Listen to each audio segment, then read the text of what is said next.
Okay, we're doing a 2010 Infiniti FX35 all-wheel drive. Jack your car up, get the jacks in under there, and then put this back under pressure slightly so you know there's two stands holding it. I'm not jacking the other side up so that when I twist out the axle nut, you know, the other side will hold the pressure against this side. I'm hoping that works. If it doesn't, I guess, you know, we'll see how that goes. These are 22 millimeters, and so let's start with that. Okay, I just took out these two bolts. These go right here and right here. They hold, you know, the top part of the caliper, the brake caliper on the actual thing. Now, you're gonna wanna get a pry tool, like I have a tiny one right here, or a screwdriver, and just kind of wedge it in here and try to push this out, because right now, it's like, it's so tight that I can't even get it off. And when I did these, I originally went in with my impact, and they didn't move.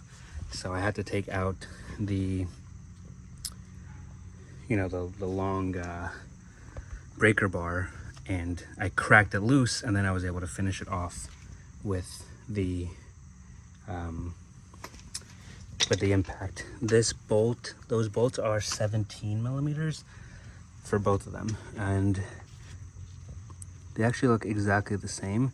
So I don't think top or bottom, like I don't think you have to remember which one's the top or which one's the bottom, but just in case I do, I know which one's, this one's the bottom, this one's the top, but I don't think it actually makes a difference. So just get something right in here and just pry it. Try to just make some room so this can come off. Okay, once you get the caliper off, you can take off the brake pads. I can see right here, this is where the noise, you know, the wear indicator that makes noise when it gets really low. They're on the top on both sides. See, it's right there. So just remember that when you put the new ones in, they go on the top. Okay, I got the pads out.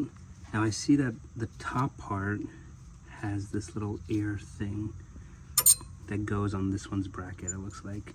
So I guess when we check out the new brakes, that's where that one specifically goes, is on the top. Okay, before I take everything apart, I'm just gonna move on.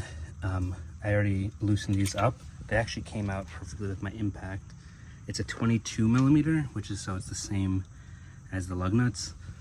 And yeah, I was able to just zoom them off. But if you can't, you know, get a breaker bar out, you might want to get a hammer to like knock on the breaker bar, and that'll take out the whole bracket. Okay, so the axle nut is a 32 millimeter. Mine was super rusty, and we live out in the Northeast, so super rusty. And it looks like, I don't know, we've had this car for 3 years or so, we've never took it off-roading, and this looks like mud to me. But anyways, it's a 32 millimeter right there. I just used my impact wrench and on speed 3, and I just did it. These normally have a cotter pin, but I don't even see a hole for a cotter. It looks like there was a hole at one point, but it must have been so rusted over. So I guess when I put it back on, I'm just gonna put it on super tight and pray to God that nothing happens. But yours should have a cotter pin, and hopefully my other side will have a cotter pin. The brake line is really tiny, so normally I try to like hang it up somewhere, but I just stuffed it over there by like the sway bar, and it seems to be holding well. I also just left the bolts for the bracket in there for now. I might have to move them out of the way to get off the actual, I'm going to take off the rotor, and then we'll work on the actual wheel bearing. Okay, wow, my rotor was super rusted on there. I had to hammer out of it. I had to get my pry bar out, pretty big one, and finally it came loose. I had to put WD-40 all over everything. Don't do that if you're gonna reuse your rotors and your pads. I did that because I have, you know, new rotors, new pads. But if you're gonna reuse things, don't put any kind of grease or WD-40 on this stuff because you're gonna have to clean it all and it's gonna be annoying. But yeah, hopefully you won't have to work as hard to get this off. But this thing looks insanely rusty. Yeah, now I'm going to start working on the bolts to take off the actual wheel bearing. Okay, this is a very slow process because I can't go in with a wrench because it's too hard. If you look at these bolts, this is basically what you're unscrewing. So you see how that one is much long, like there's way more threads, and this one is way less. I've been undoing this one right now, and the only way for me to do it is with a breaker bar, which isn't ratcheting. So either get yourself a ratcheting one, or if yours isn't this rusty, then you can just probably do it with a wrench. I can't fit an impact back there, so I'm just doing this super slowly with a breaker bar.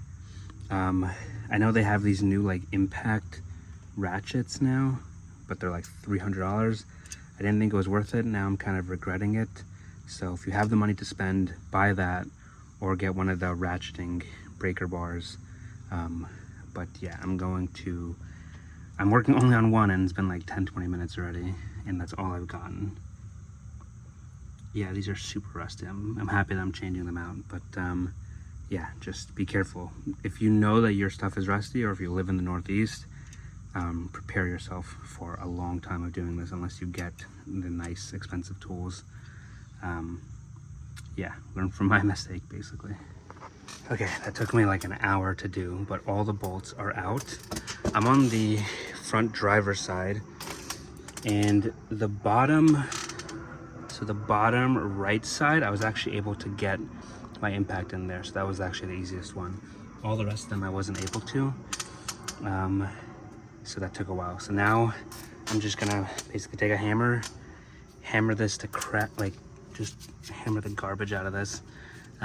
I might even try to get a screwdriver in there and then hammer it in just to create a wedge, and then hopefully pull this out. I know they make a tool to like pull it out, but I didn't get it, I forgot about it. So yeah, if you have that, use it. If you don't, just hammer the crap out of this.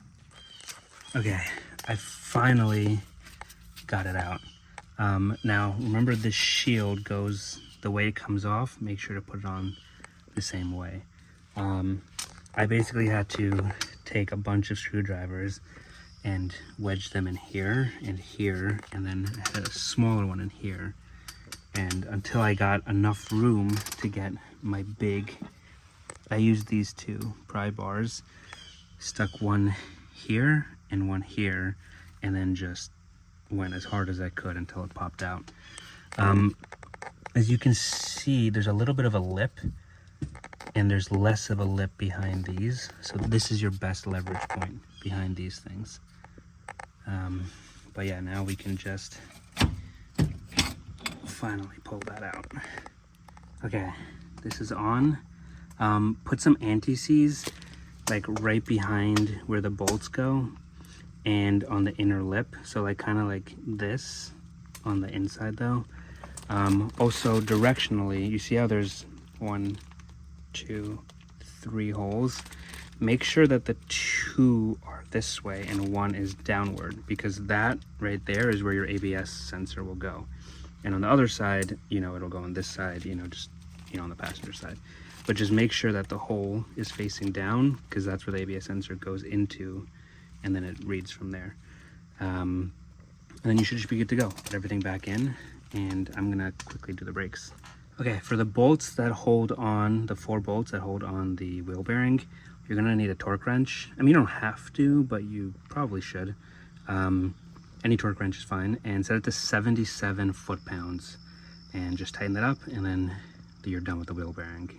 And then, you know, then I'll do the brakes. If you're doing the brakes too, keep watching. If you're not doing the brakes, then, you know, you're good to go. I forgot the axle nut bolt. You have to put that on, and it's 203 foot-pounds, which sounds like a lot, but I looked it up and that's what people are saying, so that's what I'm gonna go to. And if you have the cotter pin, remember, put that through too. Okay, now you take out the slide pins and grease them up. I like the CRC brake caliper grease, and you know, just make sure that they're, this one was really seized up, but it was moving well before. Maybe I need to put some more grease in there. But yeah, grease them up, get the you know, the brackets on, and then you can get your pads on. Okay, if you have drilled and slotted rotors, make sure they're going on in this direction for the front driver's side. Okay, so the drills, the holes, I guess, and the slots should be going this way, right? So that's your front, that's what it should look like. I also put some anti-seize on just for good measure. And I use the Permatex anti-seize, but yeah, any anti-seize will work. I got these brakes, and actually all of them have the wear sensor. So, but remember, if it's if yours all doesn't have them, if not all of yours has them, just make sure to put these on the top. But yeah, I just cleaned it up. I didn't want to get the rotor dirty, but yeah, I had to clean it up. That's a really short brake wire, so be really careful with it. Okay, now I'm gonna cover the whole, sorry, my light keeps going off, but I'm gonna cover the whole back of this pad, and then I'm gonna do the ears a little bit, like right here, because that's what slides in the actual brackets. So I'm just gonna put a little bit of grease there and some grease on the back, and then don't get any on the wear sensor, else it'll get on the rotor. I'm gonna use the same grease that I used for the slide pins, and yeah, we're just gonna finish putting this back together. Okay, so this is basically how it's gonna go on with the two wear sensors on the top. Okay, it should look like that, and I put a little bit on this ear. I didn't want to do this ear because it's basically covered by the thingy, but yeah, just a light layer. Okay, with the pads, it's actually it's not so simple to do. You basically have to hook this in, get the top, you know, basically get it in while that's hooked in without it popping out. It's really hard to do with one hand, but that's basically how you need to get it in. So this has to be hooked in there, right? Okay, I'm doing it right now with one hand, and I didn't grease this yet, but that was such a pain to do in the back. But yeah, that's how you do it. Okay, once you get it in with that little thing inside the wear sensor, I rubbed off most of the grease, so just re-grease it up. I got grease all over this, but that should be fine. I cleaned up anything that I got on the rotor, which wasn't much. Just go in with brake clean and a paper towel and just clean up if you get anything on there. I'm gonna probably spray this down just in case, and then I'm gonna stick that on, you know, tighten everything up. The actual bracket bolts, I don't know the torque spec for these, but usually I just go in with a breaker bar and I just make it really tight, and that's kind of what I go with. But if you need to know that, just, I guess, look it up, but that's what I do. Also, when you compress this, a lot of people like to bleed it then. I didn't do that, but make sure you go up top and open up the brake reservoir just to let it, you know, be able to pass air through, or else, you know, a line might rupture or something. But yeah, just do one side and then do the other side. Do like a little bit here, then go to this side, do a little bit here, and just keep going back and forth. Okay, once you have everything back together, this is what the front driver's side should look like. These I just did wrench tight as much as I could, and then the actual bracket bolts I did with the breaker bar, and I just did that as much as I could too. There is a torque spec, again, I don't know it, but this is what the driver's side should look like when you're done.